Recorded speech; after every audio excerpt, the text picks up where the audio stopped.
Bonjour et bienvenue sur Projet Libre. Je m'appelle Walidou, je suis tombé dans la marmite du logiciel libre il y a plus de 20 ans. Que vous soyez libriste confirmé ou néophyte, venez découvrir avec moi les portraits des femmes et des hommes qui font du logiciel libre. Communauté, modèle économique, contribution, vous dit tout. Bienvenue à toutes et à tous pour ce nouvel épisode. Aujourd'hui, c'est un épisode qui découle d'une anecdote que je vais vous raconter. On est au Capitole du Libre 2025. Il est 10h du matin. Je rencontre notre invité, Sébastien Dino, devant son stand, le stand de CS. On discute et il me dit, écoute, Walid, t'as fait un épisode sur les modèles économiques et la gouvernance du logiciel libre. J'ai écouté tout l'épisode et en fait, je dois te dire que je suis pas content parce que tu parles pas du tout de gouvernance.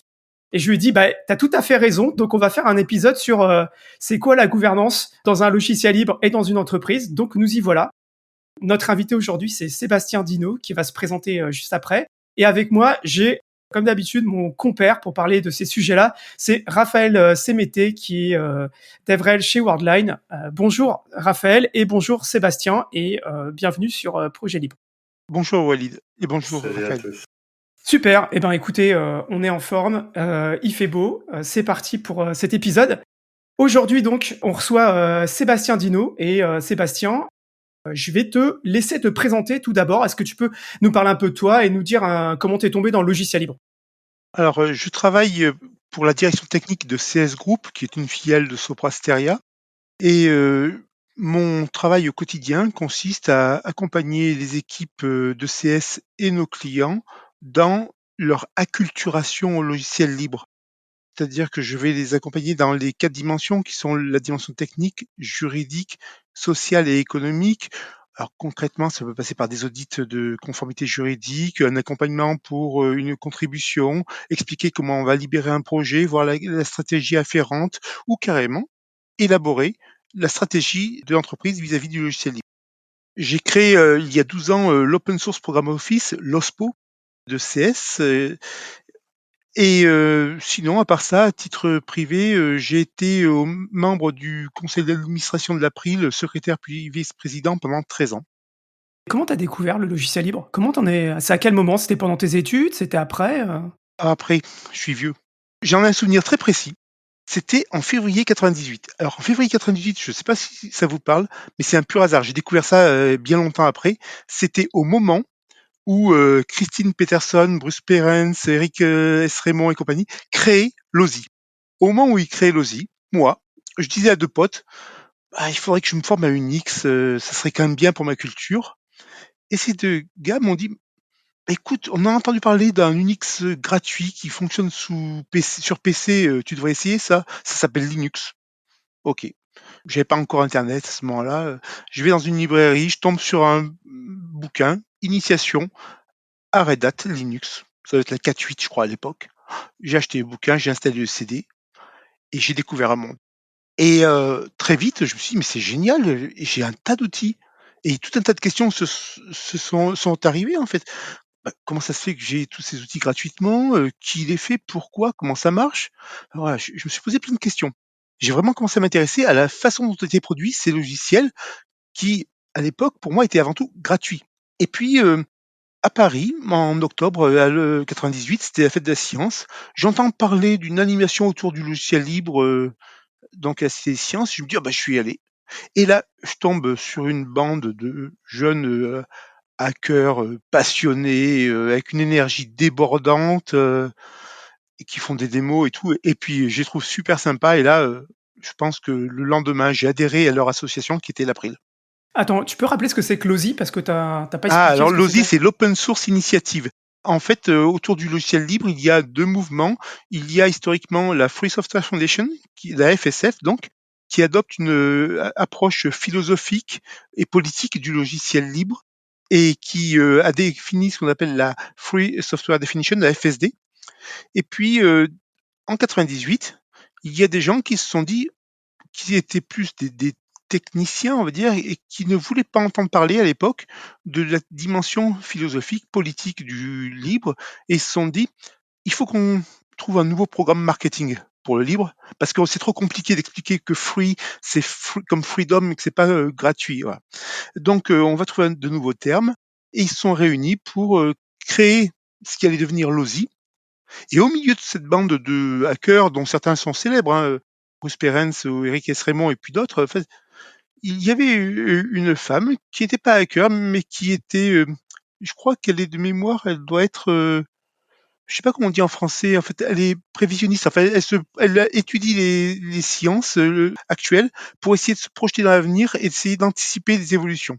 Et c'est elle, Christine Peterson, que l'histoire a un peu oublié, qui a suggéré à tout le monde d'utiliser le terme open source. On lui doit ce terme-là. C'était la minute historique. Et donc, l'OSI a créé l'Open Source Definition. Ok. Tu as parlé de l'April. Est-ce qu'il y a des projets dans lesquels tu es impliqué particulièrement ou des thématiques dans lesquelles tu es impliqué plus que d'autres dans le monde du livre?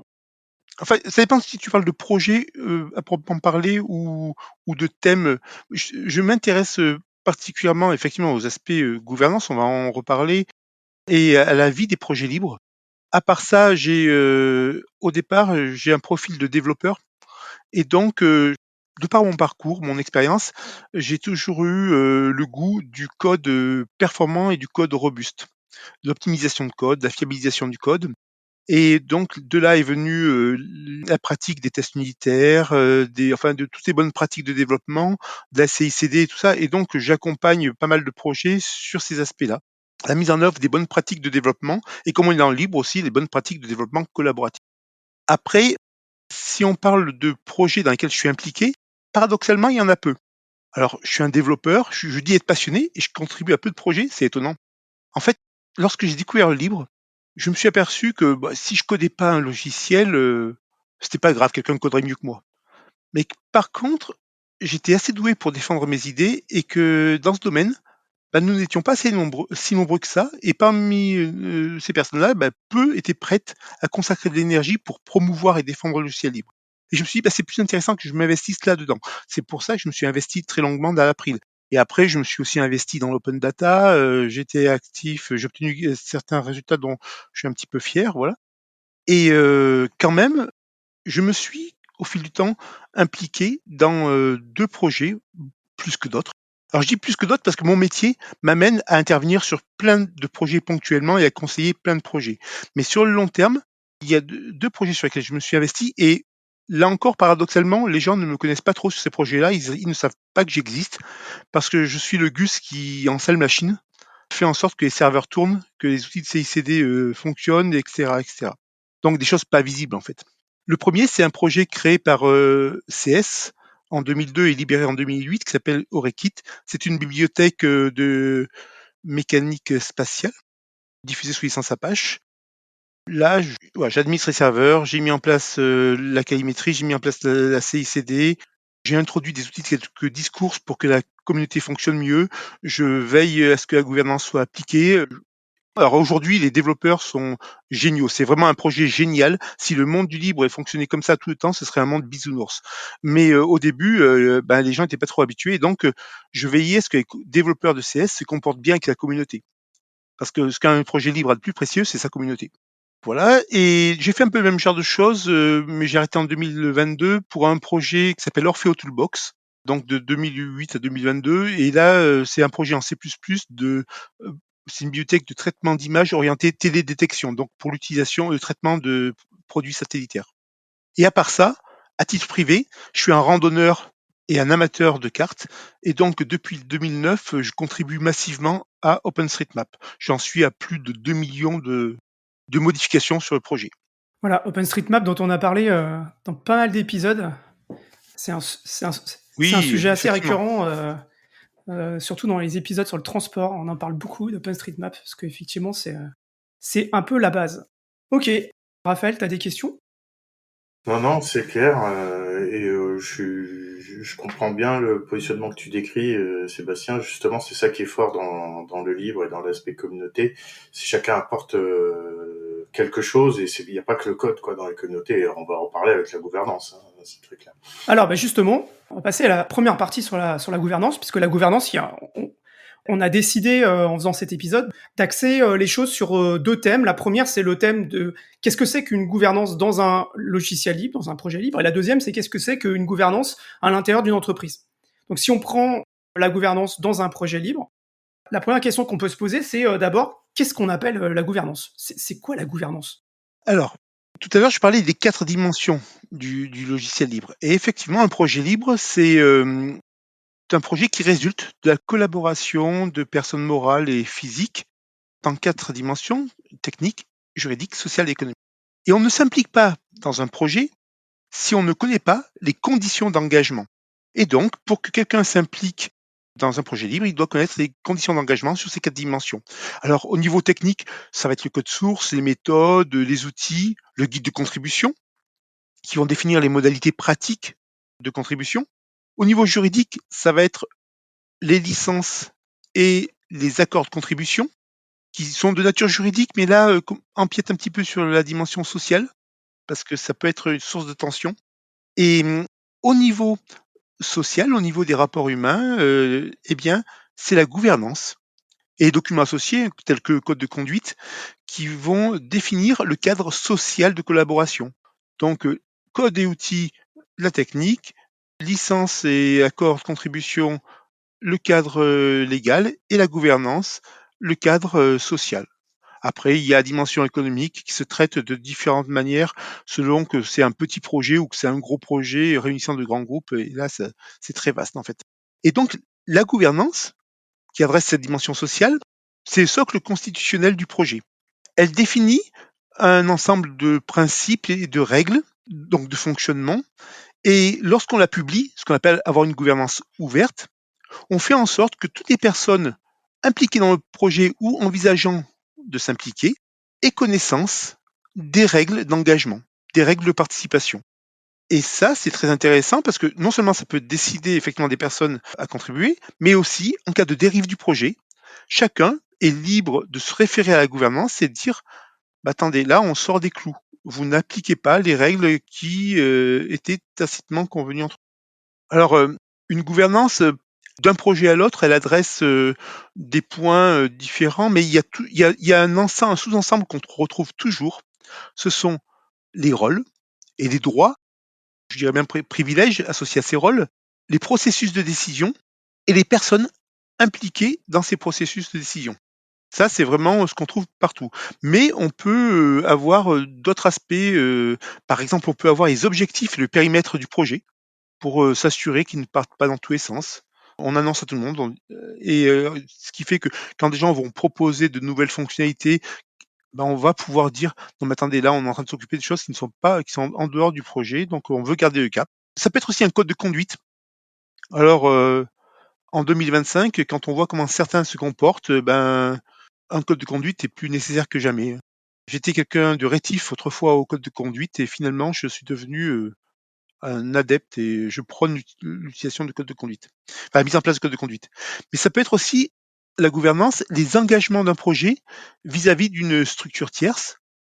Par exemple, il existe des fondations open source et beaucoup de projets rejoignent ces fondations, se mettent sous leur ombrelle et ces fondations ont des exigences. Eh bien, faire connaître ces exigences et comment dire, les relations qui lient le projet et la fondation, ça peut être intéressant aussi. Voilà. Donc, la gouvernance, finalement, elle introduit de la transparence sur le fonctionnement du projet et de la confiance. Et de la confiance, c'est ce dont on a besoin pour s'engager dans un projet.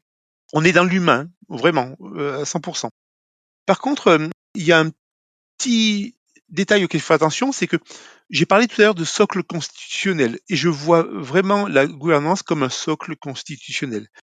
Et le problème du socle constitutionnel, c'est qu'il a tendance à sacraliser ce qu'il dit et qu'il est difficile de revenir dessus ensuite.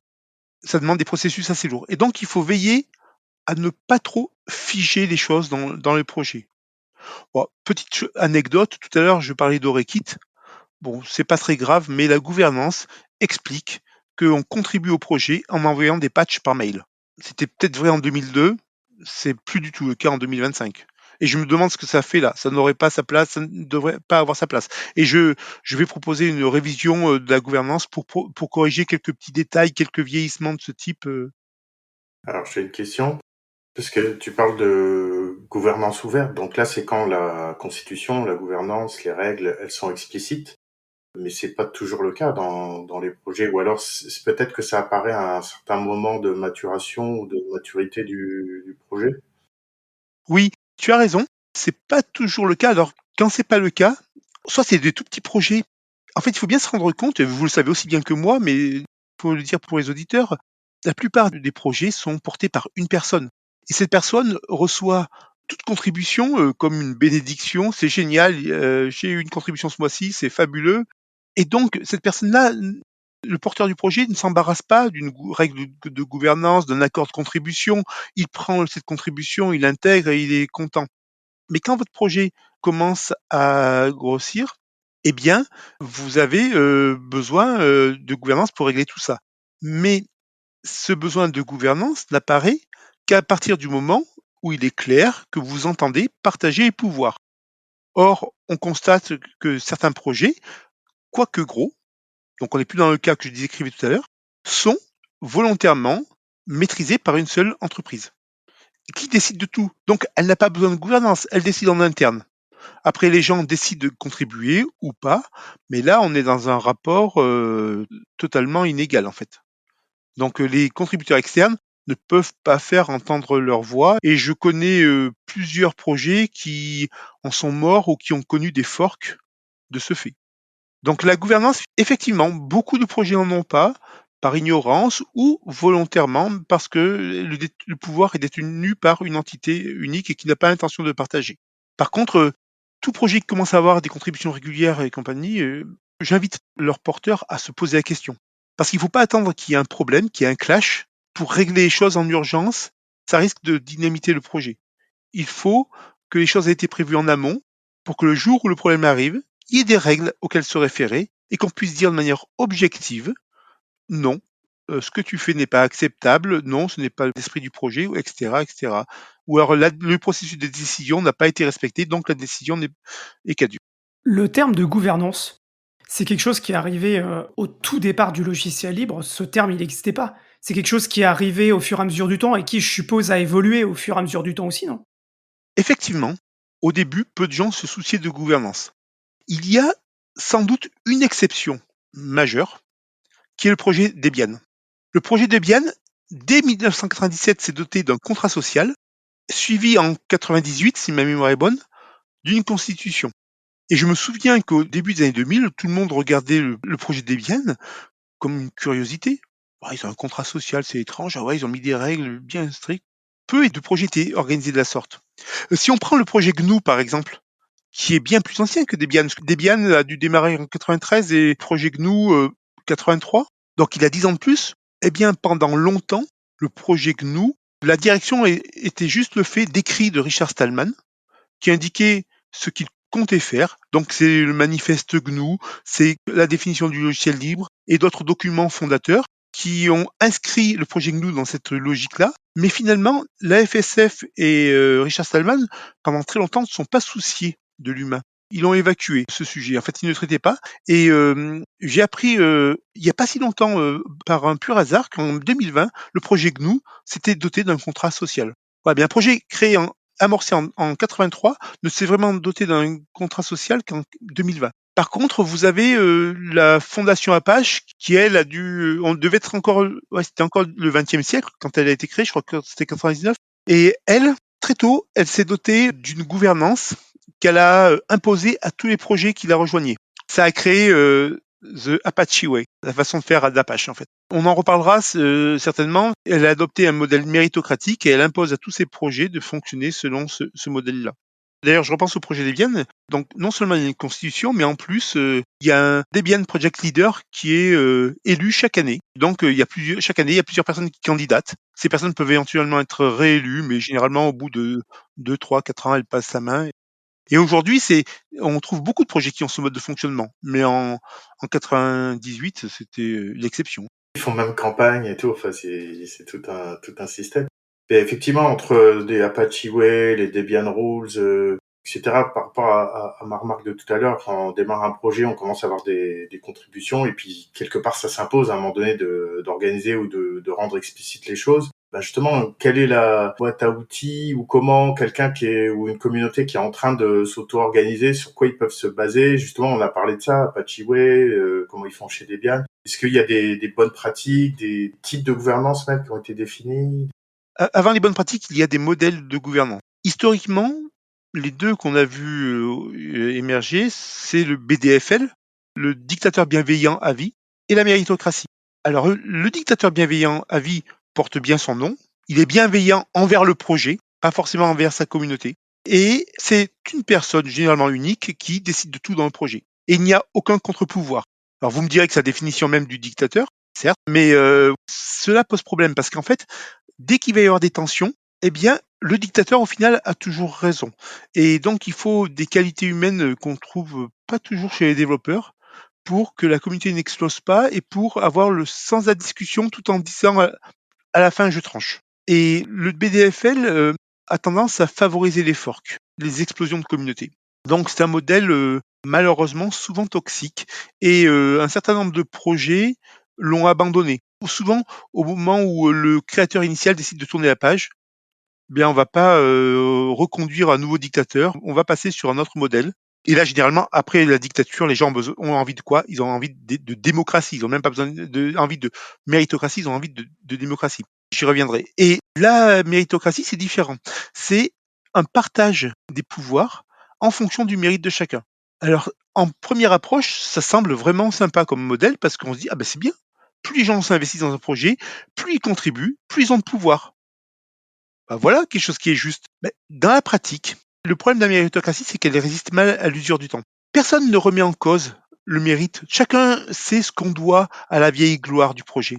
Et ce qui fait que même quand des jeunes développeurs rejoignent les instances dirigeantes du projet, eh bien, quand le jeune développeur, qui lui est actif et à ce jour est très précieux pour le projet, exprime un point de vue, si le vieux contributeur qui est là parce que personne ne lui a jamais demandé de partir et que tout le monde sait qu'on lui doit le projet historiquement, etc., bah, si le vieux développeur n'est pas d'accord, eh bien généralement on va donner raison à la vieille personne plutôt qu'à la jeune. Alors qu'à l'instant T, le jeune contributeur est plus précieux pour le projet. Et donc on reproche souvent à la méritocratie de créer des castes et de reproduire des biais sociétaux. Ce qui fait qu'on a vu apparaître au cours du temps deux autres modèles. C'est le modèle démocratique auquel je faisais allusion tout à l'heure, où là, typiquement, on se dit, mais finalement, Debian avait tout compris. On va organiser une fluidité temporelle des pouvoirs avec des mandats qui ont une durée limitée dans le temps, des élections. Alors, comme tu disais, Raphaël, Debian, ils font même campagne, hein, ils défendent leur vision du projet, ils mettent en avant leurs espoirs pour le projet et les développeurs votent. Et puis, vous avez un autre modèle qui, lui, est appelé libéral, parce qu'en fait, grosso modo, il n'y a pas de règle. On va dire plutôt que la seule règle qui existe, c'est celui qui fait qui a raison. Donc, il y a un consensus mou, et puis au final, bon, quelqu'un décide de partir dans une voie, il a codé les choses, et voilà, on le fait. T'as un exemple d'un projet comme ça? Il me semble que au sein de la CNCF, j'ai vu des projets comme ça. Mais il faudrait que je regarde. Mais oui, oui, il y en a, c'est sûr. La démocratie, celui qui fait a raison. Moi, j'avais une question sur le modèle démocratique, en tout cas celui de Debian, parce que Debian, des gens qui votent dans le projet, c'est ceux qui ont le statut de développeur Debian. Donc il y a quand même un mix. Il faut mériter quoi. Il faut d'abord être arrivé à développeur Debian, ce qui est pas. Si tu transposes ça dans notre société, il faut faire partie de la communauté pour avoir le droit de s'exprimer. Et aux élections en France, à part, je crois, pour les élections locales depuis quelques années, mais il faut être français pour participer à l'élection du président. Tu peux bien résider en France depuis 20 ans. Si tu n'es pas français, tu n'as pas le droit de voter pour le président de la République. Et pourtant, tu es concerné. Faut être citoyen du projet quoi. Voilà. Et là, pour Debian, c'est pareil. Tu es développeur. Alors, le terme développeur chez Debian est assez vaste, hein. Tu as ce statut-là, donc tu es membre identifié de la communauté, donc tu as le droit de voter. Tu es utilisateur, c'est cool, on est super content de t'avoir, c'est génial. Par contre, non, tu n'es pas membre de la communauté Debian. Mais effectivement, après, il y a toujours la démocratie a toujours ses limites, hein, que ce soit sur le logiciel libre ou dans la vie quotidienne. L'autre biais que je vois aussi dans la partie méritocratie, outre la résistance au temps, c'est les jeux de pouvoir qu'il peut y avoir quand c'est des personnes qui sont payées par des entreprises. Oui, tu as raison.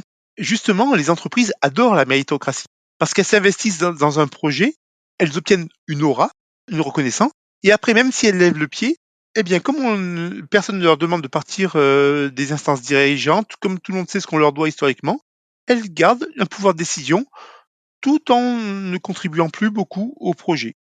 Donc, les entreprises n'aiment pas trop les modèles démocratiques où finalement, allez, il faut retourner au charbon chaque année ou tous les 2 ans et obtenir un mandat. Si je repars un peu au début de la conversation, imaginons, moi, je suis un utilisateur de logiciels libres. Je cherche à choisir un outil. Je tombe sur un outil, il a l'air sympa. On va en parler justement après. Ça fait un peu la transition avec la suite, avec les outils. Mais je vais voir un peu et je m'aperçois qu'il n'y a pas vraiment de gouvernance, quoi. Oui. Et que c'est un outil avec une société derrière, quoi. En fait, en gros, je devrais avoir un gros warning, quoi. Attention, c'est pas clair. Qu'est-ce qui se passe si demain je me mets à contribuer à ce projet? Oui, tu as raison. Il y a des questions à se poser que se posent pas beaucoup de gens, hein. Mais par exemple, ACS, on a des règles à ce sujet-là. Et par exemple, il y a des projets qui exigent ce que j'appelle un mode de contribution asymétrique. C'est-à-dire qu'en fait, le projet est sous licence fortement diffusive, mais il n'accepte les contributions que sous licence permissive, très évasive, type MIT, BSD. Ce qui fait que eux, ils peuvent refermer le code. Par contre, toi, derrière, tu ne peux pas refermer parce que leur licence fortement diffusive, type GPL, s'impose à toi. Eh bien, typiquement, ACS, nous n'acceptons pas de contribuer à des projets qui ont un mode de contribution asymétrique. Nous contribuons sous la licence du projet ou nous ne contribuons pas. Putain, c'est possible ça? C'est-à-dire qu'on te demande que ton code soit sous une licence, mais on le diffuse sous une autre licence? Tout à fait. Ce sont des projets qui sont portés par une seule entreprise. Elles veulent garder le pouvoir et elles veulent s'arroger parce qu'en fait, historiquement, il y a plusieurs modes de gestion des contributions. Il y a soit un transfert des droits patrimoniaux, soit des accords de contribution qui sont de type les ICLA, CCLA classiques ou le Developer Certificate of Origin. Mais si on prend le transfert de copyright, donc le copyright assignment, eh bien, il est clivant. Tu demandes à un tiers de contribuer et de te céder ses droits sur sa contribution. Franchement, la plupart du temps, les gens se disent, ben non, je contribue à un projet, je vois pas pourquoi en plus je vous céderai les droits et pourquoi je n'aurais plus le droit de réutiliser mon propre travail derrière. Donc il faut vraiment s'appeler la Free Software Foundation pour obtenir des résultats et des contributions avec une telle exigence. Et encore, je connais des gens dans mon entourage qui refusent de contribuer à des projets GNU parce qu'ils n'acceptent pas le transfert de copyright, y compris au bénéfice de la FSF. Alors la FSF est bien intentionnée, hein. Elle se dit, si on a tous les copyrights, eh bien la seule personne qui peut être attaquée en justice, c'est la FSF, et nous, on a les moyens de résister à une attaque et de défendre le projet. Donc on sécurise le projet. C'est pour ça donc c'est très bien, mais il y a des gens qui n'acceptent pas ça. Et on voit des acteurs commerciaux qui aussi ont à une époque essayé d'exiger les transferts de droits patrimoniaux. On en voit encore, c'est moins courant, mais on en voit encore. Et comme ça, comme ils sont les seuls détenteurs des droits patrimoniaux, ils sont les seuls à pouvoir décider de la licence. Et donc, ils peuvent éventuellement fournir une version fermée ou changer ultérieurement la licence sans rien avoir demandé à quelqu'un. Mais après, l'autre stratégie, c'est de dire, ah non, mais je ne demande pas de transfert de copyright. Par contre, vous contribuez à mon projet sous une licence libre permissive qui me permet de refermer le code. Et moi, je le diffuse sous licence fortement diffusive. Donc, vous n'avez pas le droit de refermer le code. Donc, effectivement, pour nous, c'est quelque chose de pas acceptable. Bref, on dévie un peu. J'allais dire déjà un projet sur lequel tu as un contributeur license agreement qui est porté par une boîte. Tu peux te dire que le risque que le projet se referme est non négligeable, quoi. C'est une réalité, mais après, ça dépend comment est tourné le CLA, le Contributor License Agreement. Il faut savoir que généralement, le CLA, vous contribuez au projet, d'accord, merci, mais vous acceptez que votre code soit incorporé au projet libre et diffusé sous la licence du projet. Donc, on prend un projet sous Apache, vous acceptez que ce soit diffusé sous licence Apache. Et effectivement, dans le passé, il y a eu un certain nombre de failles juridiques qui ont amené des projets à devoir faire changer de licence. Et moi, j'ai dû gérer ce genre de choses, et c'est compliqué. Un changement de licence, retrouver tous les contributeurs, leur demander s'ils sont d'accord pour qu'on bascule de la licence A à la licence B, etc. Faire le tri. Bon, lui, j'ai pas de réponse, ou elle, j'ai pas de réponse. Bon, bah finalement, soit on réécrit le code, soit et on le jette. Enfin, soit tant pis, on oublie la fonctionnalité. Donc c'est compliqué, ça peut prendre des mois. Scilab, ça leur a pris 1 an et demi pour basculer de Cécile à une autre licence GPL. Par contre, donc, du coup, les accords modernes prévoient ça et disent vous acceptez que nous changions de licence ultérieurement si le besoin s'en fait sentir. Et c'est là qu'il y a potentiellement un problème. Par exemple, sur Orekit, on dit il y a une telle clause, vous acceptez, mais on dit dans notre CLA, si on change, ce sera pour une licence qui reste dans l'esprit de la licence Apache 2. Autrement dit, le jour où on s'aperçoit qu'il y a une faille juridique dans Apache 2 et que des gens l'exploitent, bien on se dit on va peut-être passer sur Apache 3, mais on passera pas sur une licence propriétaire ou autre chose. Voilà. Donc Effectivement, il faut être méfiant, mais il faut analyser toujours pareil. Quelles sont les règles d'engagement? Qu'est-ce que j'accepte? De quel outil on a besoin pour faire une gouvernance en 2025? Moi, je dirais qu'il faut pas réinventer la roue et il faut partir de choses qui existent et qui ont fait leurs preuves.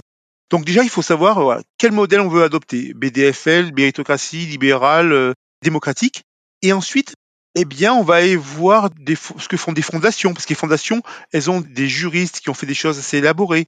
Et là, on est sûr que c'est solide. Par contre, ça peut faire peur. Si vous prenez la fondation Focus, elle vous propose des modèles de gouvernance. Vous n'êtes pas obligé d'adopter la gouvernance qu'elle vous propose. Par contre, elle a des exigences et votre gouvernance doit être conforme à ces exigences. Mais il y a des projets moins ambitieux et qui sont fort utiles. Par exemple, il y a un projet qui gagne à être connu qui s'appelle MVG, Minimal Viable Governance. C'est un projet qui adresse alors, ils le découpent en deux. Ils se mettent dans la situation où une organisation voudrait une gouvernance globale pour un ensemble de projets. Et donc, une partie de la gouvernance s'adresse à l'organisation. Voilà quelles sont les règles valables de manière transverse sur tous les projets. Et une partie de la gouvernance qui est proposée s'adresse au projet avec la latitude qu'il y a. Eh bien, typiquement, c'est une très bonne idée de partir sur ce genre de choses, plutôt que de tout réinventer. Mais aujourd'hui, clairement, il faut aller voir ce qui se fait dans des fondations et comprendre surtout les implications de chaque modèle.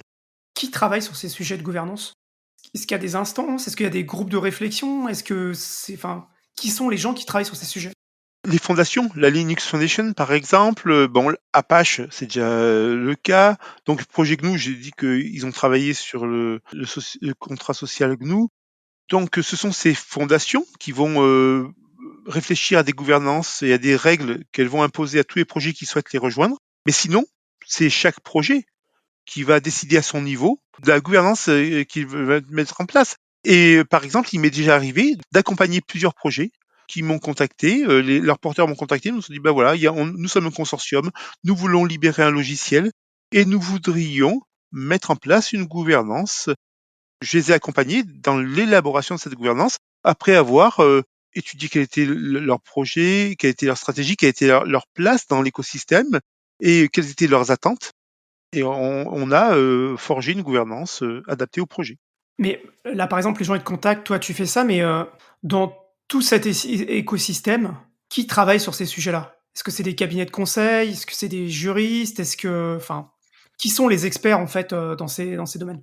Alors, je connais pas tous les acteurs, tu t'en doutes, mais je sais qu'il y a différents types d'acteurs qui proposent. Je sais que la Fondation Eclipse propose ce type d'accompagnement. Il y a des gens chez eux qui proposent ça. Je suis sûr que tu vas avoir des entreprises comme InnoCube qui connaissent très bien. Ils sont capables de t'accompagner sur ce genre de projet. Après, il y a des gens qui, comme moi, ont une petite réputation et donc on les contacte eux et on passe après un contrat avec l'entreprise qui les emploie. Enfin, voilà. Donc, il y a un certain nombre d'acteurs. Mais aussi, on peut aller voir des communautés comme la communauté Rust, par exemple, qui a beaucoup travaillé sur la gouvernance, sur l'inclusivité, sur pas mal de sujets, qui est plutôt en pointe, même s'il y a eu des clashs internes à une certaine époque qui ont fait partir certains modérateurs justement parce que les règles de gouvernance n'étaient pas respectées par le noyau dur.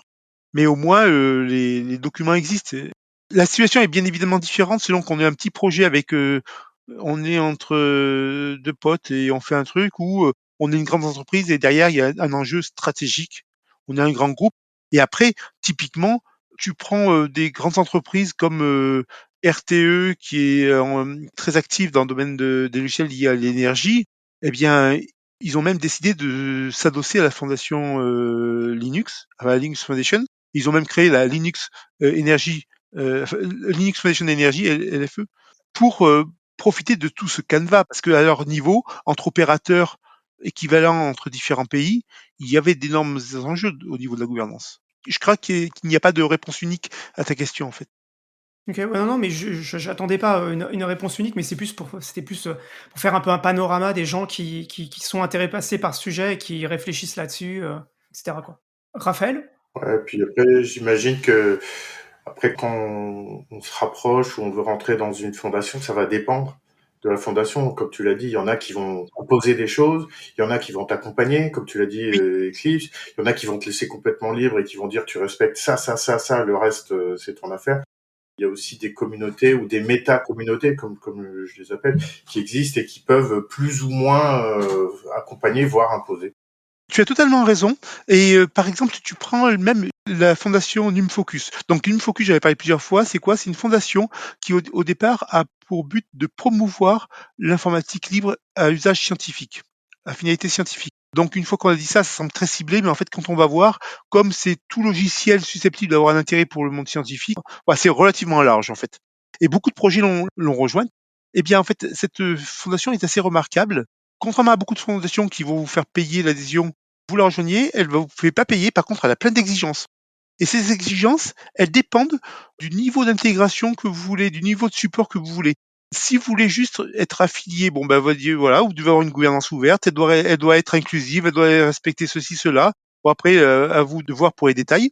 Et si par contre, la fondation NumFocus peut financer des projets. Et là, si on veut rejoindre ce programme de financement, la fondation NumFocus a des exigences supplémentaires. Et notamment, elle veut une place au sein du comité de pilotage, du PMC, du PSC, appelez comme vous voulez, pour voir de l'intérieur ce qui se passe et s'assurer que l'argent qu'elle fournit est bien utilisé. Donc vraiment, là on est dans le cadre d'une fondation qui a vraiment une politique à géométrie variable suivant ce que vous attendez d'elle. Et Passons à la deuxième partie. Parlons maintenant de la partie gouvernance entreprise, qui est là pour le coup autre chose, quoi. Je suis une société ou je suis un organisme public. Enfin bref, je veux contribuer, je veux être un bon citoyen. Comment est-ce que je m'y prends, quoi? Là, de quoi on parle de gouvernance quand on est une société ou une organisation? on a le même terme, mais on arrive sur un sujet qui n'a rien à voir avec le premier. C'est marrant qu'on utilise le même terme d'ailleurs. Voilà, la gouvernance, c'est dans l'entreprise, c'est la sécurisation et la formalisation de ta relation au logiciel libre. Sécurisation a deux sens. Sécuriser l'usage, comment je contrôle ce qu'on utilise et que je m'assure que, par exemple, au niveau des licences, c'est conforme à ma politique industrielle, que c'est conforme à la politique industrielle de mes clients, mes exigences contractuelles, éventuellement à la loi, ou choses comme ça. Et puis, effectivement, pour les quelques entreprises qui décident de contribuer à des projets libres, voire de publier des logiciels libres, eh bien, comment fait-on les choses proprement? Donc, on va mettre en place des processus pour être sûr que, au final, pour faciliter, parce qu'en cadrant, on facilite. Paradoxalement, plutôt que de laisser faire et d'avoir des gens qui contribuent sous le manteau parce qu'ils ont peur de se faire taper sur les doigts, ils savent pas vraiment ce qu'ils peuvent faire, pas faire. Non, on va cadrer, on va annoncer cette gouvernance, on va dire, bah, si vous voulez libérer, si vous voulez contribuer, passez par tel comité qui gère la chose, telle personne, et on va vous accompagner et vous allez pouvoir le faire. Et on sécurise à la fois l'entreprise, en vérifiant que les choses sont correctement faites et qu'on est en capacité de le faire, et on sécurise le salarié parce qu'il obtient le feu vert de l'entité qui est chargée de délivrer ces feux verts. Et donc derrière, on ne peut rien lui reprocher. Oui, c'est quelque chose dont j'avais pas forcément conscience, mais en discutant avec toi, tu m'avais pointé sur un exemple, justement du fait qu'en fait le salarié s'il s'adresse, dans le cas de CES, à l'OSPO, on va y en parler après, et que vous lui donnez le feu vert en fait, bah, en fait, c'est vous qui êtes responsable du fait qu'on libère ce code et c'est pas une action le salarié n'a pas pris la décision, quoi. Oui, c'est ça, c'est qu'en fait, l'OSPO, donc l'Open Source Program Office, va procéder à une analyse juridique, va s'assurer qu'au niveau contractuel, nous sommes bien en capacité, que nous n'avons pas transféré les droits à notre client, va procéder à un certain nombre de vérifications. On peut même demander si on voit que le code a été un peu bâclé, qu'il n'est pas à niveau, parce que parfois c'est pas des projets clients, parfois qu'on libère, ça va être un outil qu'on a fait en interne, parce qu'il répondait à un besoin et on se dit que ce serait sympa de le publier. Eh bien, on va pouvoir avoir des exigences sur la qualité du code, en disant quand même, il y a un minimum syndical à respecter, au niveau de la documentation, de l'information donnée aux utilisateurs. Et effectivement, au sein de l'OSPO, il y a direction juridique, il y a direction technique, il y a direction marketing, qui dans le process ont l'occasion de s'exprimer. Il y a ces analyses qui sont faites. Et donc, quand le salarié reçoit le feu vert de l'OSPO, il reçoit à travers l'OSPO le feu vert de la direction technique, de la direction juridique et de la direction marketing. Après, on ne peut plus lui reprocher d'avoir fait ce qu'il a fait. Il a suivi les règles et il a eu le feu vert. Et ce qui est intéressant d'ailleurs, c'est que quelqu'un m'avait dit une fois, quand j'en avais parlé, m'a dit, mais comment, quand vous donnez l'autorisation à quelqu'un de contribuer, comment vous sécurisez ça? Vous faites un avenant à son contrat? Effectivement, dans beaucoup d'entreprises où les choses ne sont pas cadrées autrement, si on veut sécuriser, on va faire un avenant au contrat. Mais ACS, ce n'est pas la peine. La personne a reçu le feu vert de la direction juridique et de la direction technique. L'OSPO enregistre, trace les décisions, enregistre tout ça dans une forge. La personne est sécurisée, elle n'a pas besoin d'un avenant après. J'avais une remarque parce que on disait ouais, on utilise le même mot, mais en fait c'est pas pour la même chose. Mais c'est vrai que tu disais dans le premier cas, une gouvernance, il y a une constitution, il y a des règles en fait, il y a un contrat qui est passé. Et là c'est un peu pareil, pas pour couvrir tout à fait la même chose, mais dire, tu disais oui, mais la qualité du code, la documentation, et puis ci et puis ça. En fait ça, j'imagine que c'est décrit quelque part. Vous avez aussi quelque part une policy ou une constitution qui est à la base de votre gouvernance en fait. Tout à fait. La gouvernance, au départ, il a fallu l'écrire, l'élaborer. Après, il a fallu mettre en place des procédures d'accompagnement pour la libération et d'accompagnement pour la contribution. Donc, tu as raison, tout ça est élaboré. Donc, oui, c'est une gouvernance. Mais ce que je voulais dire, c'est que tu as raison, ça relève du même principe. Mais c'est déjà là, on la publie pas, cette gouvernance, ça reste un processus interne à l'entreprise. Et ensuite, l'objectif, il est vraiment de sécuriser la relation d'entreprise à l'open source. Oui, ça couvre pas les mêmes choses et c'est pas le même objectif. Ouais, je suis Voilà. d'accord. C'est pour ça que j'ai voulu distinguer. Hein, Quand est-ce que ça apparaît, cette notion de gouvernance en entreprise? Parce qu'au début, c'est pareil, les entreprises, il n'y avait pas ces outils juridiques, il n'y avait pas ces organisations. J'ai pas de date à te donner, mais par contre, je devine que c'est apparu très tôt. Dans les entreprises les plus matures, celles qui sont les plus soucieuses du risque juridique d'un côté et de leur patrimoine immatériel de l'autre. D'une part, quand tu utilises des composants et que tu apprends qu'il y a des licences qui sont potentiellement fortement diffusives, eh bien, tu peux vouloir les interdire. Si on les interdit comme ça en bloc, ça montre qu'on ne comprend pas le sujet. Mais bon, je connais des entreprises. En 99, j'avais discuté avec un très gros industriel français qui avait déjà repéré la GNU GPL et qui interdisait l'utilisation de composants sur GNU GPL dans son entreprise, par exemple, et du coup, ils interdisaient l'utilisation du GCC. Alors que le GCC est fourni avec une exception, alors qui a pris différentes formes au fil du temps, mais il y a toujours eu une exception qui a fait que l'utilisation normale de GCC ne provoque pas la diffusion de la licence GNU GPL à l'exécutable compilé. Mais bon, très tôt, il y a des sociétés qui sont souciées de sécuriser leur logiciel. Et après, en termes de contribution, eh bien, quand on contribue, quand on libère, c'est toujours un savoir-faire interne que l'on révèle. Et là, il y a beaucoup d'entreprises qui ont le réflexe tout bêtement d'interdire. Et ça, c'est une erreur stratégique à mes yeux, parce que contribuer et libérer, c'est aussi un moyen de se faire connaître et d'acquérir une réputation technique. On en parlera tout à l'heure, hein, justement. J'avais une remarque sur la maturité des entreprises par rapport à ça, notamment l'utilisation. Moi, j'ai trouvé, en tout cas au cours de ma carrière, que c'est arrivé tôt chez les industriels, c'est-à-dire ceux qui ont l'habitude de mélanger du code et du matériel, parce qu'ils ont cette notion de BOM, enfin de Build of Material, et après, oui, de software, de SBOM. Mais effectivement, tu parlais de trucs spatial et tout, très vite, des gens ont compris que s'ils envoyaient du code dans l'espace, c'était compliqué après si on avait des problèmes, ou alors si on avait diffusé des millions de téléphones portables dans la nature et qu'on se retrouvait avec des problèmes de licence. Enfin, moi, en tout cas, j'ai trouvé que c'était dans le domaine industriel que assez tôt, les gens ont été matures sur ce sujet-là. Il y a eu des grands procès, par exemple, entre IBM et d'autres fabricants de matériel ou de systèmes d'exploitation. On pourrait imaginer, tu prends des milieux où il y a très peu d'acteurs en lice et ce sont que des mastodontes. Par exemple, tu prends l'aéronautique avec Boeing et Airbus. Tu te doutes que si à un moment, il y en a un des deux qui peut faire un croche-pied juridique à l'autre, il va pas se priver. Et donc, effectivement, là, il est sûr que les choses sont cadrées. Et le seul problème, c'est que souvent, le cadrage entraîne l'inhibition dans ces cas-là. Et il faut savoir franchir l'inhibition et jouer la bonne carte.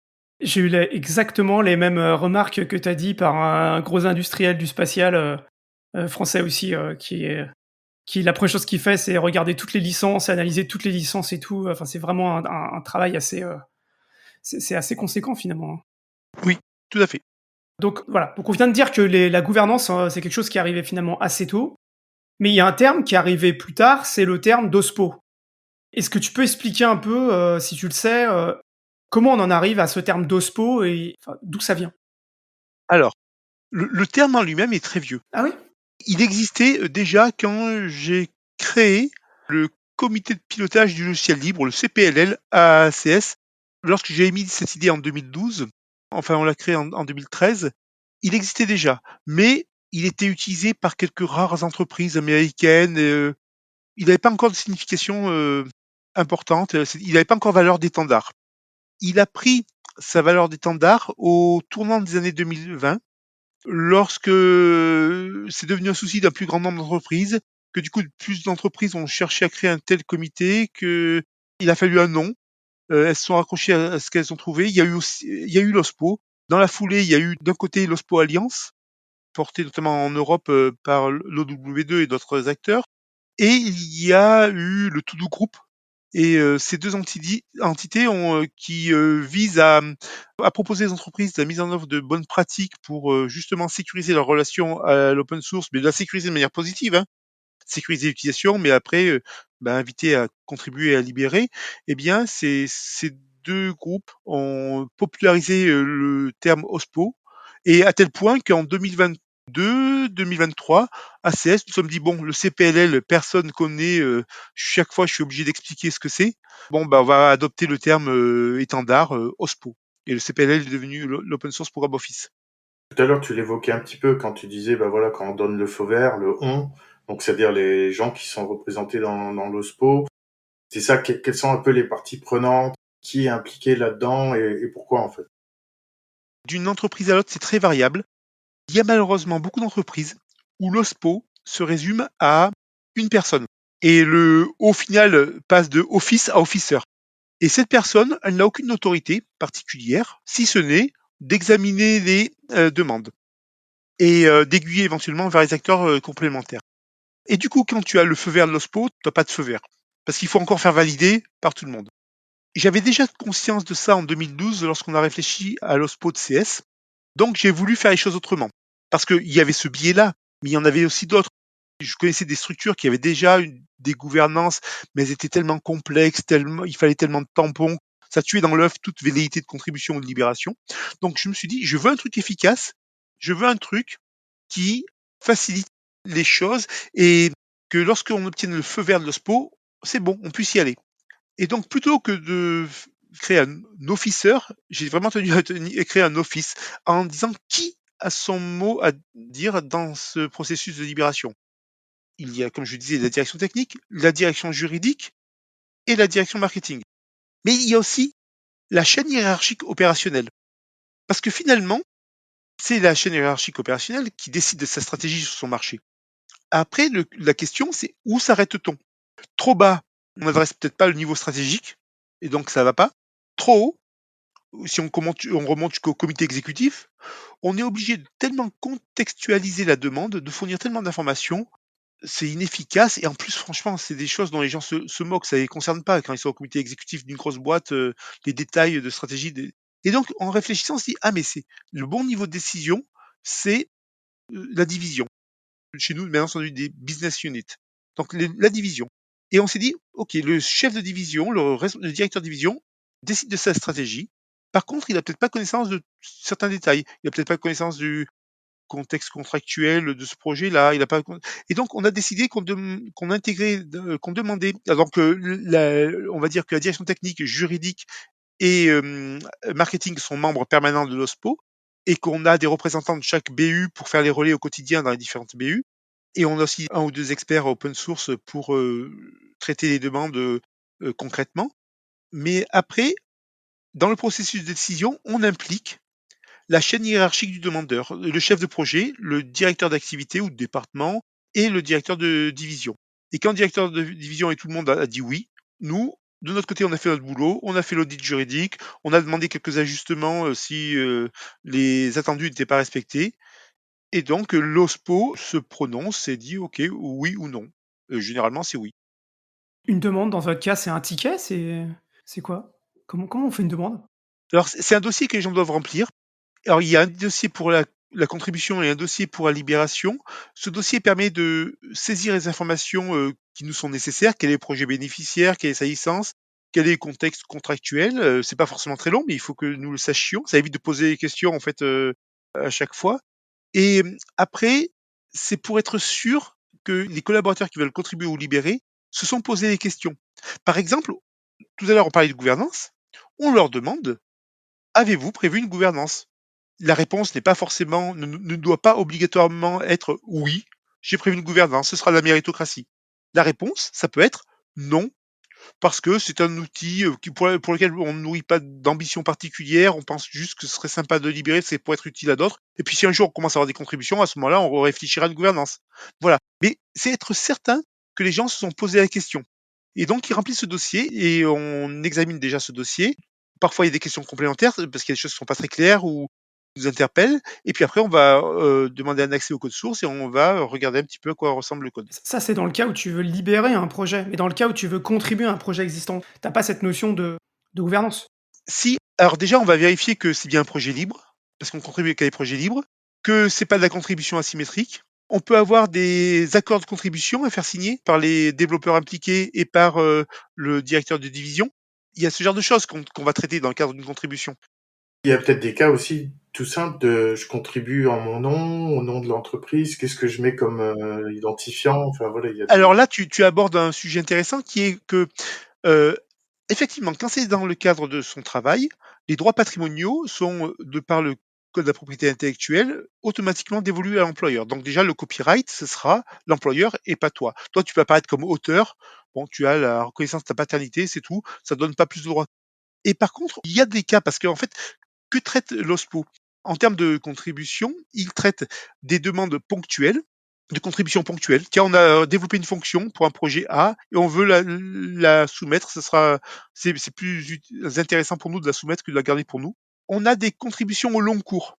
Donc là, la contribution ponctuelle, le code existe déjà, on connaît parfaitement le contexte. Ok, on connaît le code et on donne un feu vert pour ça. Après, on a la contribution au long cours. On a des salariés qui, par exemple, on a un collaborateur qui assure le portage sur GNU Linux de processeurs PowerPC. C'est CS qui maintient en grande partie le processeur PowerPC dans Linux. Là, ça fait des années qu'il fait ça et à chaque fois qu'il pousse du code, il va pas demander une autorisation. Donc, on examine une demande de contribution au long cours, une autorisation de contribution au long cours et on dit, OK, une fois qu'on a vérifié que tout était bon, on dit, eh bien, ce développeur, dans le cadre de ce projet, enfin de ce projet chez nous, de ce contexte contractuel, a le droit de contribuer à ce projet libre. Et si un des éléments change, eh bien, on réévaluera, mais sinon, on ne change pas. Après, on a la libération. Et la quatrième chose, c'est les contributions du salarié sur son temps personnel. Alors, de manière générale, quand c'est sur son temps personnel et avec ses moyens propres, ça ne regarde pas l'entreprise. C'est son problème et c'est son copyright. Par contre, ça peut regarder l'entreprise quand la contribution peut apparaître comme un acte déloyal ou qu'on estime qu'elle met en œuvre des savoir-faire particuliers en entreprise. Et là, on explique aux développeurs, dans ce cas-là, si vous soupçonnez qu'il peut y avoir ce problème-là, venez voir l'OSPO et on traite. Soit au final, vous obtenez l'accord, et c'est tant mieux, tout le monde est content, mais au moins c'est sécurisé. Soit on vous dit non, et dans ce cas-là, au moins vous ne vous investissez pas pour rien, vous ne risquez pas de vous faire sanctionner ultérieurement, d'avoir un procès ou quoi que ce soit. Ou alors si jamais vous décidez que votre projet est plus important que votre emploi chez CS, vous pouvez décider de démissionner et d'aller porter votre projet. Mais ok, c'est votre choix. Mais en tout cas, voilà, on va pas se retrouver dans une situation conflictuelle a posteriori où il y aurait des perdants des deux côtés en fait. Ce cas-là, c'est déjà produit, hein, par exemple, une contributrice qui était, enfin une collaboratrice qui était payée pour contribuer à QGIS sur son temps pro, nous a dit, moi j'aimerais contribuer sur d'autres sujets. On lui a dit, bah non, nous ça nous intéresse pas. Elle a dit, ok, je vais faire mon temps perso. Ah ok, d'accord, bah on va traiter ça au niveau de l'OSPO. Et on a défini avec elle, on lui a dit, ok, alors ça, c'est ce périmètre-là, c'est sur ton temps pro et c'est copyright CS. Ce périmètre-là, c'est sur ton temps perso avec tes moyens propres et c'est du copyright toi. Voilà, on traite ça.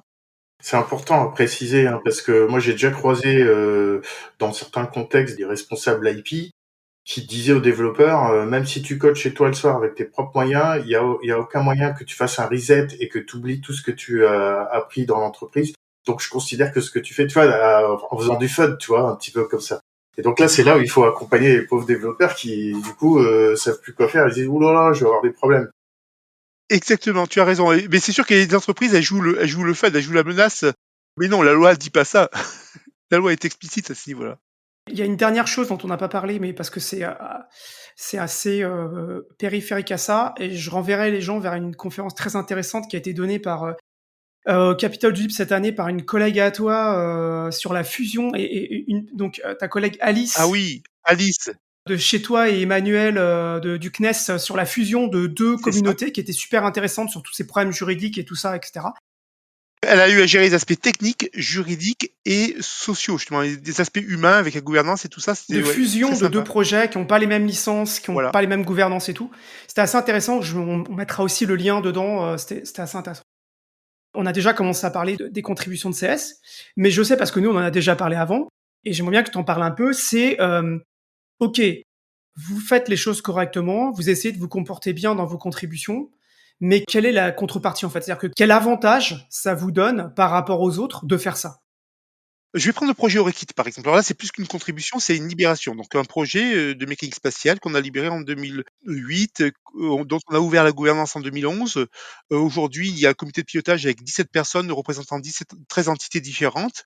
On a des committeurs externes, des release managers externes. Aujourd'hui, ça ne surprend plus personne à CS de voir une release officielle d'Orekit, un produit issu de CS, déroulé par quelqu'un travaillant pour l'US Navy ou pour Airbus Defence and Space.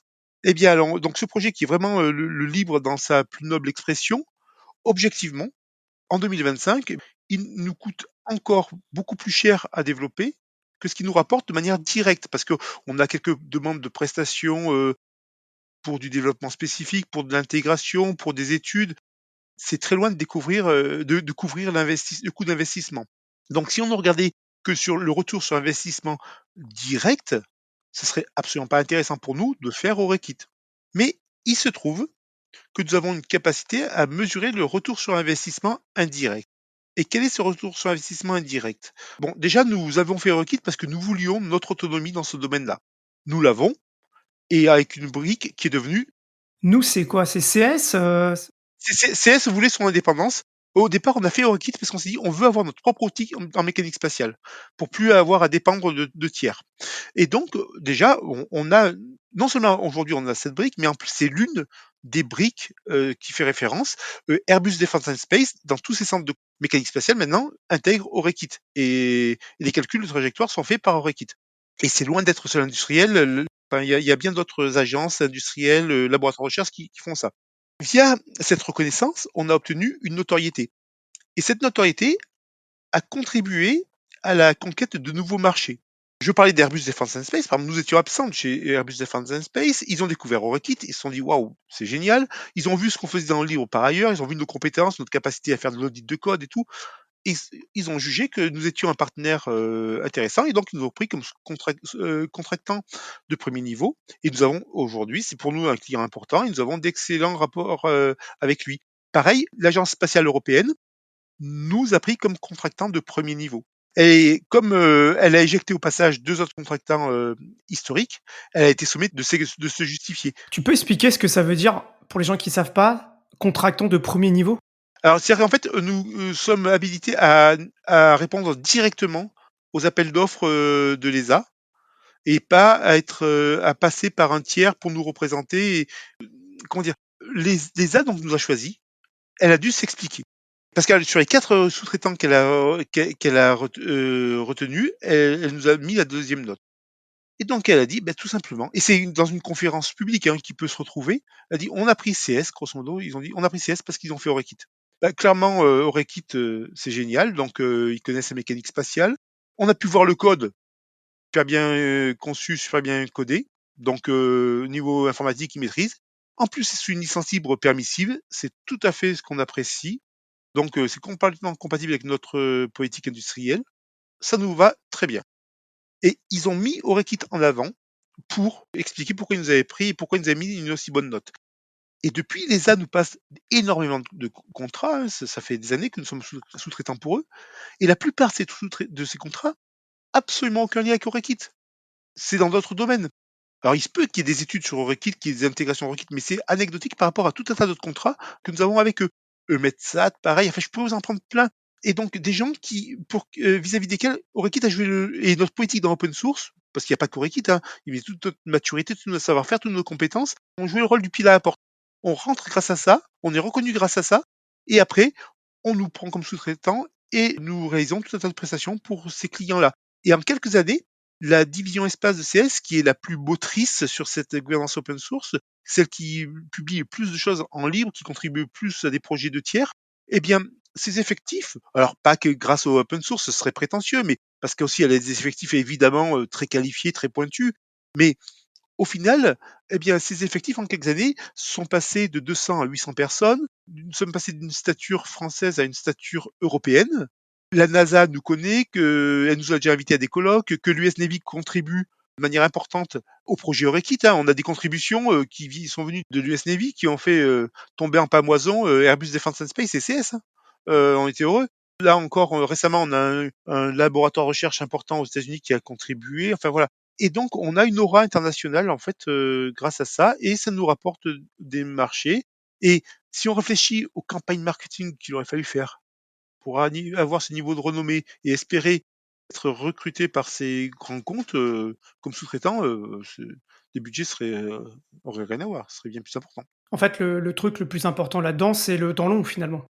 C'est-à-dire que t'as pas de campagne marketing, mais tu as le temps devant toi, ce qui fait que comme tu fais les choses bien avec le temps, mais ça veut dire aussi que il faut pas chercher une retombée à court terme, quoi. Exactement. Disons que ça, c'est une force des ESN par rapport à des éditeurs. Un éditeur, il vend son produit. Et donc, sa stratégie, qu'elle soit libre ou propriétaire, elle est forcément axée autour de ce produit. Et lorsqu'il choisit le libre, il doit trouver un modèle économique qui est viable sur ce produit-là. Une ESN peut tout à fait jouer cette carte-là. Alors, c'est une ESN particulière, parce que c'est rare finalement sur les ESN qui publient leurs propres outils, mais nous avons des gens très compétents sur les domaines métiers, et donc nous développons pour des outils pour nos propres besoins. C'est pour ça que nous avons fait par exemple des outils comme Orekit. Et donc, on a cette capacité de proposer des prestations sur d'autres domaines. Donc, le fait qu'Orekit soit le pied dans la porte, soit le levier, la marche d'accès à de nouveaux clients, et qu'après on nous commande des prestations sur autre chose, nous pose aucun problème.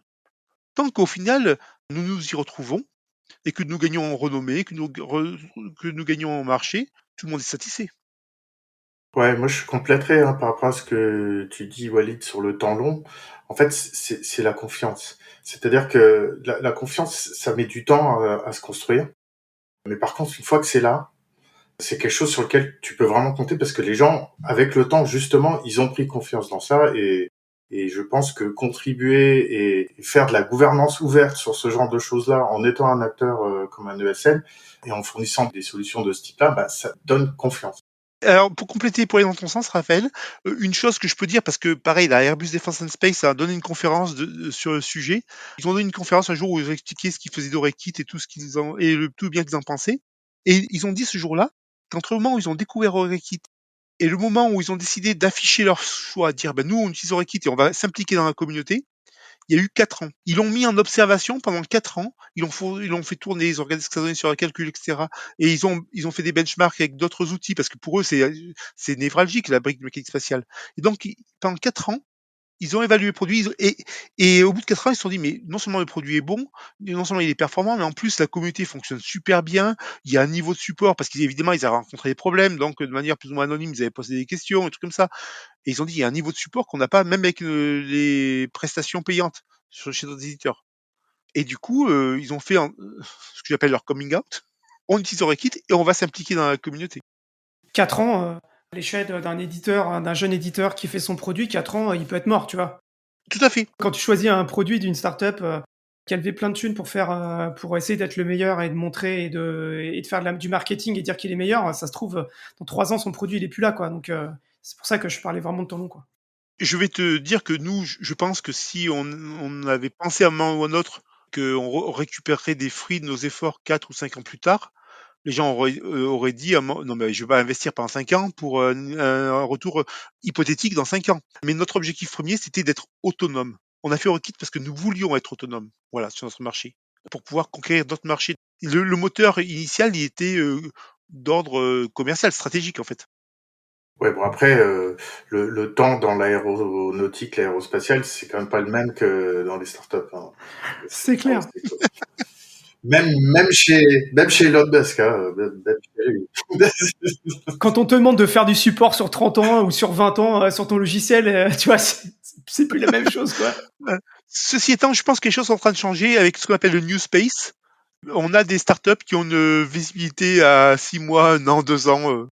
On a pas mal balayé les différents sujets. On aurait pu certainement rentrer beaucoup plus en détail dans certains sujets, mais là, c'est plutôt pas mal. Je sais pas si Raphaël, t'as encore d'autres questions autour de ça ou pas, toi? Moi, j'ai une question, mais bon, je sais pas, parce qu'elle est peut-être, je vais peut-être ouvrir une boîte là, de quelques minutes de la fin. C'est concernant les bonnes pratiques en termes d'utilisation. Donc là, on n'est même pas sur de la contribution ou de la libération, mais juste des développeurs ou des architectes qui sélectionnent des composants, des librairies, qui tirent des dépendances en fait dans des projets qui sont donc des projets internes pour des produits ou pour des clients. Donc là, j'imagine que dans votre constitution, policy, je sais pas comment l'appeler, il y a des règles aussi là-dessus. Mais est-ce que ça, c'est suffisant ou vous avez eu besoin de mettre en place aussi des outils pour contrôler en fait ce qui se passe au niveau des dépendances notamment? Le contrôle, on le met en place progressivement. On utilise des outils dans le cadre. Alors, soit je fais des audits, parce qu'on me demande de faire un audit avant une libération ou avant une livraison, et choses comme ça, souvent un peu tard. On me demande de faire un audit et donc j'explique éventuellement ce qui va pas dans le projet, ce qu'il faut casser et refaire. Ou je dis c'est bon, vous pouvez libérer, c'est nickel. Après, il y a des outils qui aident à faire ces audits, qui sont généralement propriétaires, mais qui coûtent un bras pour dire clairement, donc qu'on met rarement en œuvre.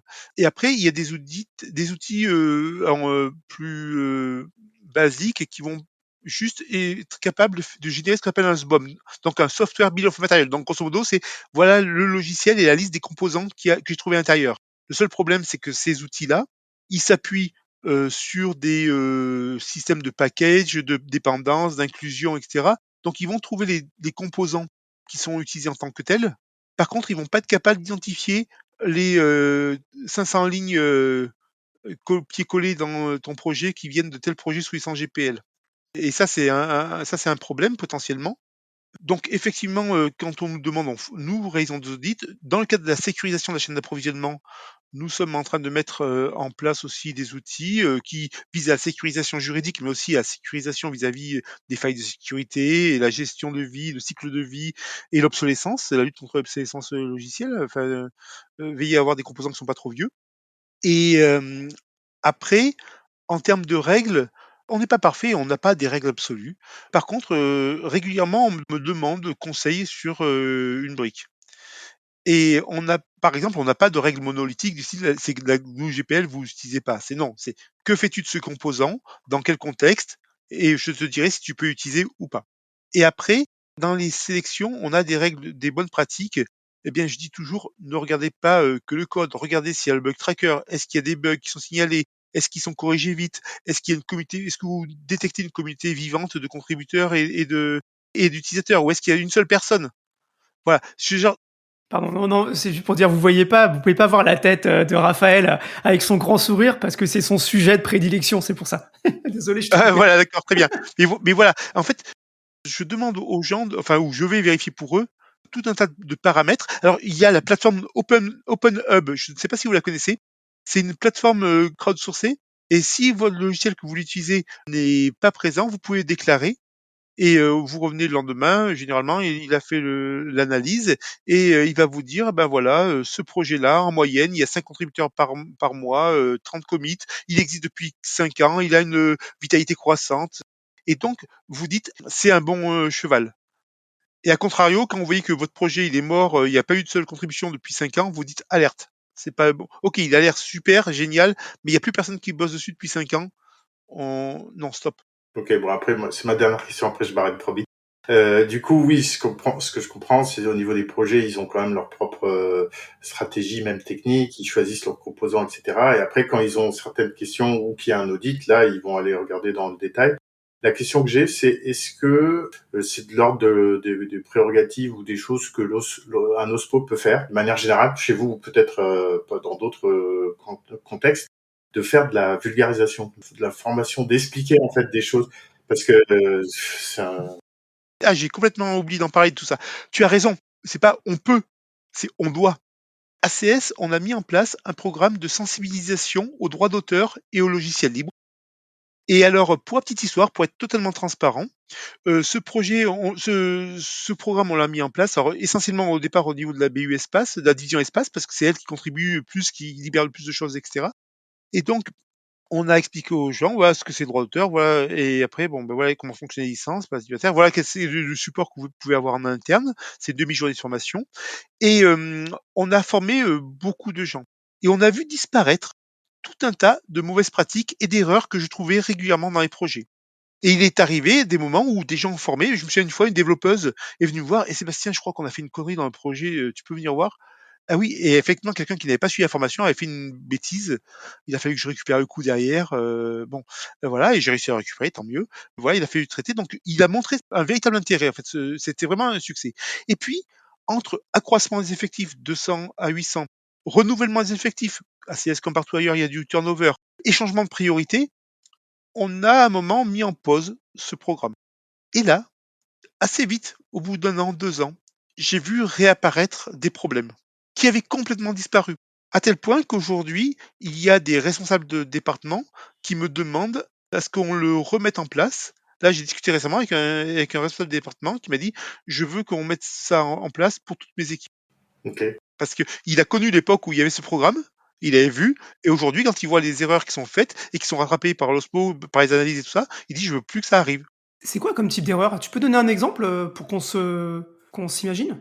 C'est typiquement, l'inclusion d'un composant sous GPL que tu veux libérer sous, licence Apache, par exemple. Ça va être, des copyrights qui sont pas appropriés, des informations qui ne sont pas fournies, enfin, des choses qui devraient pas être faites, qui devraient être maîtrisées, qui ne sont pas maîtrisées, en fait. Et puis, ce que je me dis aussi, enfin moi c'est ce que je vois à mon niveau, c'est qu'il y a de la vulgarisation à faire auprès des développeurs, ceux qui vont faire, utiliser, etc. Mais aussi au niveau de leur manager. Tout à fait, et je n'ai pas le même discours évidemment quand je m'adresse à des développeurs ou à des managers. Tout comme il y a des fois, en fait, le programme de sensibilisation, on m'a déjà demandé de le donner dans d'autres entreprises, pour créer une culture interne. Et là, il y a des entreprises où ça va être des effectifs techniques que j'ai en face de moi. Et il m'est arrivé aussi d'avoir toute la direction d'entreprise d'une entreprise qui voulait comprendre ce que c'est ce logiciel libre et comment elle pouvait intégrer ça dans sa stratégie. Et là, je ne reparle pas de Git. C'est clair. On va s'arrêter là parce qu'on a déjà bien parlé et c'était super intéressant. Avant qu'on s'arrête, je voudrais te proposer de faire un mot de la fin. Mais avant de faire un mot de la fin, je voudrais que Raphaël fasse un mot de la fin lui-même. Est-ce que tu retiens quelque chose de tout cet échange d'abord, Raphaël? Ah bah oui, oui, moi je suis très content de cet échange-là. C'est hyper intéressant d'avoir un retour clair et bien organisé, bien structuré comme Sébastien peut le faire là, et avec une expérience en plus plusieurs décennies sur comment mettre en place tout ça et comment ça a évolué. Donc ça, je trouve que c'est fondamental et c'est pour ça que ma dernière question, elle était orientée, mais je pense qu'il reste, et c'est pour ça qu'un podcast comme le tien, Walid, il est fondamental pour ça, je pense aussi. Il faut continuer à vulgariser et à expliquer, en fait. Parce que moi, je le vois avec les nouveaux, les jeunes qui arrivent, etc. Des fois, on part de loin. Hein. Pour eux, GitHub, open source, je prends le code, je me pose aucune question, absolument aucune. Et c'est dommage parce que c'est riche, en fait. Il y a vraiment des choses à apprendre et on l'a vu, on a parlé des aspects humains, des contrats sociaux et tout. Il y a vraiment des choses à apprendre, même au niveau personnel. Et c'est dommage Donc rien que pour ça, je suis super content. C'est mon mot à moi. Pardon, je parle trop. Sébastien, ton mot à toi, de la fin? Mon mot à moi, c'est que le logiciel, ce n'est pas qu'un objet technique, c'est un objet dual, c'est donc technique et juridique. Quand on l'utilise, quand on le manipule, ça a des conséquences techniques, mais aussi juridiques. Et au-delà de ça, c'est un objet qui est fait par des humains. Et donc, il y a des considérations sociales, des facteurs humains à prendre en compte qu'il ne faut pas négliger parce qu'ils sont primordiaux. On ne mesure pas le succès de votre logiciel à la qualité de son code, même si la qualité de ce code fait qu'on va l'adopter ou pas, et que ça contribue à son adoption. Au final, on mesure le succès de votre logiciel à sa communauté d'utilisateurs et de contributeurs. Et donc, si vous vous lancez dans ce genre d'aventure, vous devez faire en sorte d'avoir une communauté qui fonctionne bien, qui se développe bien. Ça nécessite de réfléchir à la gouvernance. Mon mot de la fin à moi, c'est que, étant moi-même en train d'essayer au jour d'aujourd'hui, c'est-à-dire le 19 mars, d'essayer de créer une petite équipe pour travailler autour du podcast, se posent ces questions de règles, d'outils de collaboration, tout ça, etc., un peu de gouvernance, même si c'est pas en modèle réduit, mais c'est un peu pareil, donc c'est assez intéressant de faire ça maintenant, quoi. Et moi, je suis super content parce que ça fait déjà pas mal de temps qu'on discute ensemble, Sébastien, de ces sujets-là, quand on se croise sur les différents salons, et que je t'avais dit que ça valait vraiment la peine de faire un épisode. On a terminé, ça fait 1h30 qu'on enregistre. Merci aux auditrices et aux auditeurs qui ont tenu jusque-là. On espère que vous avez appris des choses. N'hésitez pas à faire vos retours à travers nos réseaux sociaux habituels, en particulier Mastodon, qui est un réseau décentralisé et qui est tout à fait approprié par les temps qui courent. Et puis, une prochaine pour d'autres épisodes. Comme vous avez pu le voir, le rythme de publication s'est un peu réduit puisqu'on est repassé plutôt à un rythme de 1 mois ces temps-ci. Écoute Sébastien, au plaisir de te revoir une prochaine fois. Raphaël, à bientôt. Portez-vous bien tous les deux. Merci à vous deux. C'était très intéressant de discuter avec vous. Merci pour l'invitation. Super. À bientôt.